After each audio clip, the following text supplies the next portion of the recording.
BJP victory parade ವೇಳೆ ಕಾಲ್ತುಳಿತಕ್ಕೆ ಅಭಿಮಾನಿಗಳ ಸಾವು ವಿಚಾರ. ಮೃತರ ಕುಟುಂಬಸ್ಥರಿಗೆ ಸರ್ಕಾರದಿಂದ ಪರಿಹಾರದ ಚೆಕ್ ವಿತರಣೆ. ಯಾದಗಿರಿಯ ಶಿವಲಿಂಗ ಕುಟುಂಬಸ್ಥರಿಗೆ ಚೆಕ್ ವಿತರಿಸಿದ ಜಿಲ್ಲಾ ಉಸ್ತುವಾರಿ ಸಚಿವ ಶರಣಬಸಪ್ಪ ದರ್ಶನಾಪುರ. ಸರ್ಕಾರದಿಂದ 25 ಲಕ್ಷ ರೂಪಾಯಿ ಚೆಕ್ ವಿತರಣೆ.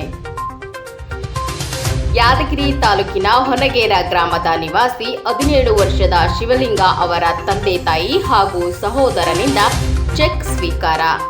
ಪರಿಹಾರ ನೀಡಿದ ಬಳಿಕ ಶಿವಲಿಂಗ ಸಹೋದರನಿಗೆ ತಾತ್ಕಾಲಿಕ ಸರ್ಕಾರಿ ಕೆಲಸ ಕೊಡುವ ಭರವಸೆ.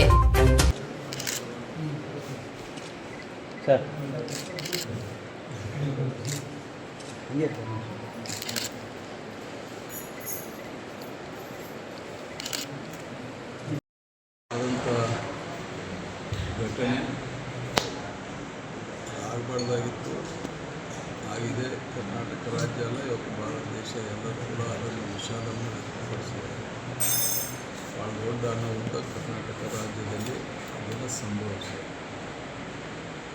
ಸರ್ಕಾರ ಆ ಸಂದರ್ಭದಲ್ಲಿ ಎಲ್ಲ ಕುಟುಂಬಗಳಿಗೆ 10 ಲಕ್ಷ ಘೋಷಣೆ ಮಾಡಿತ್ತು.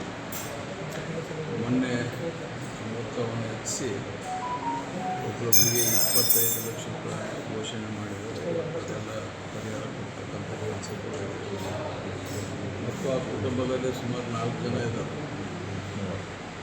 ಇನ್ನು 3 ಹೋಗಿದ್ದಾರೆ. ಅದಕ್ಕೆ ಜಿಲ್ಲಾಡಳಿತ ಕಡೆಯಿಂದ ಸದ್ಯಕ್ಕೆ ಪರ್ಮನೆಂಟ್ ಪೋಸ್ಟ್ ಇಲ್ಲ, ಈ ಸದ್ಯ DN ಕೂಡ ಮಾತಾಡಿ ಟೆಂಪ್ರರಿ ಪೋಸ್ಟ್ ಒದಗಿಸ್ತಕ್ಕಂಥ ಕೆಲಸ ಮಾಡ್ತೀವಿ. ಅವಕಾಶ ಬಂದಂಥ ಸಂದರ್ಭದಲ್ಲಿ ಅದಕ್ಕೆ ಮುಂದೆ ಅಪ್ಲಿಕೇಶನ್ ಕಾಲ್ಫರ್ ಆದಂಥ ಸಂದರ್ಭದಲ್ಲಿ ಏನು ಪ್ರಕ್ರಿಯೆ ಇರ್ತಾವೆ ಆ ಪ್ರಕ್ರಿಯೆ ಮುಖಾಂತರ ಕೂಡ ಯಾವ ರೀತಿ ಸಾಧ್ಯ ಅದ ಅವನಿಗೆ ಕೂಡ ಪರ್ಮನೆಂಟ್ ಮಾಡಿಸ್ತಾರೆ.